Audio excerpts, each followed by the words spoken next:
Nakita ko na andyan yata si VP Sara, andyan si Bongo nakapasok na. Ang penalty nito ay 4 na taon nata na kulong.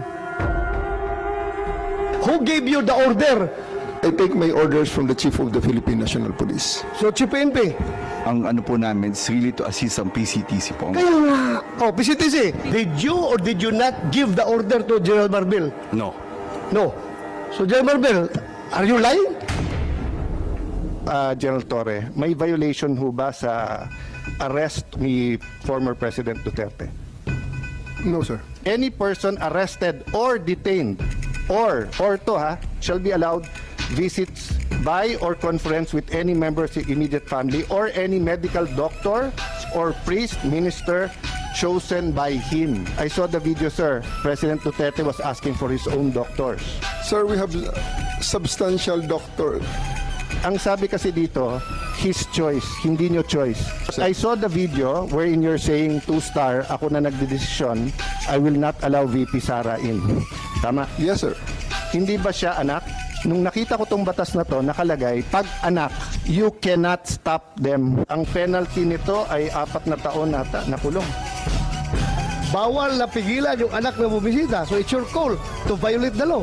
Yung doctors ho ba ni President Duterte certified him fit to travel? It's not part of the procedure for his private doctors for that to do that, sir. It will be the government doctors who will be No, taking that's not it, sir. true, sir. Ang nakalagay ho dito sa batas, it can be his doctors.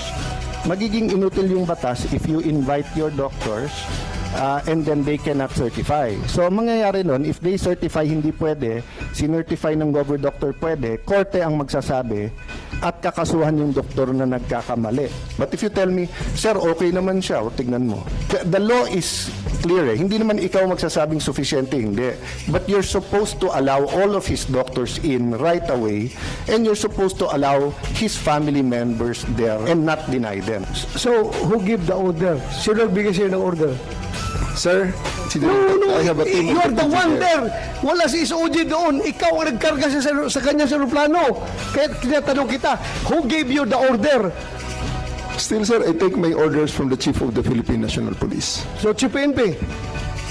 It's always the guidance that ang ano po namin is really to assist ang PCTC po. Kaya nga. Oh, PCTC, did you or did you not give the order to General Marbil? No. No. So, General Marbil, are you lying?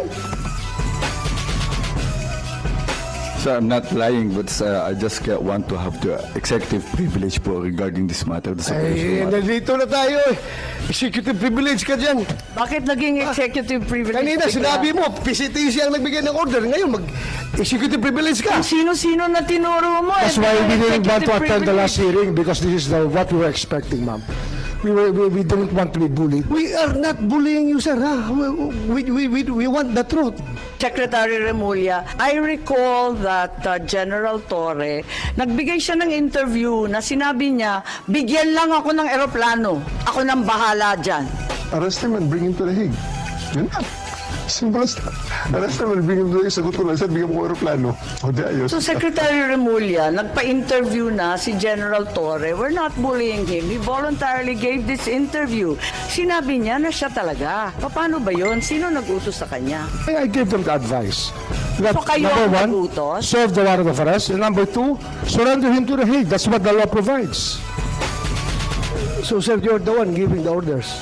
Well, in some ways, because I gave them the legal basis for all the actions that happened. So, you're the one giving the orders. If I have to be the one, then if I am the one No. that is referred to, I will admit it.